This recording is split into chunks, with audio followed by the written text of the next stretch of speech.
Radiotezliklərin ayrılması və istifadəsi prosesi necədir? Radiotezlikdən istifadə etmək istəyən fiziki və ya hüquqi şəxslər əvvəlcə Radiotezliklər üzrə Dövlət Komissiyasından icazə almalıdır.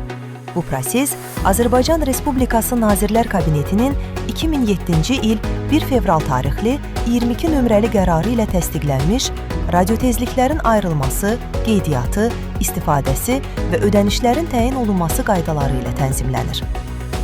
Radiotezlik ayrılmasına icazə almaq üçün Dövlət Komissiyasına aşağıdakı sənədlər təqdim edilir. Radiotezlik nominallarının istifadəsi ilə bağlı ərizə. Ərizəçi hüquqi şəxsdirsə və ya xarici hüquqi şəxsin filialı yaxud nümayəndəliyidirsə, hüquqi şəxslərin dövlət reyestrindən çıxarışının surəti. Ərizəçi fərdi sahibkar olduqda şəxsiyyət vəsiqəsinin surəti. Ərizəçinin vergi ödəyicisi kimi uçota alınması haqqında şəhadətnamənin surəti. İstifadə olunacaq radioavadanlıqların texniki göstəriciləri. Planlaşdırılan şəbəkənin təyinatı.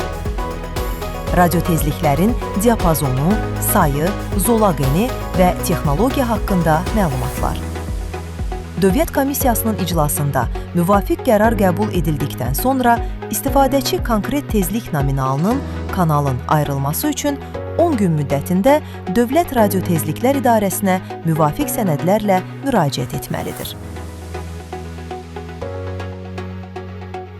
Tələb olunan sənədlərin siyahısı ilə Dövlət Radiotezliklər İdarəsinin rəsmi saytında istifadəçilər üçün və elektron xidmətlər bölməsində tanış ola bilərsiniz. Bu mərhələdə Dövlət Radiotezliklər İdarəsi icazə verilmiş tezlik diapazonundan konkret radiotezliyi təyin edir. İstifadəçi ilə tezliklərdən qanuni istifadə və tarifə uyğun ödəniş üçün müqavilə bağlayır.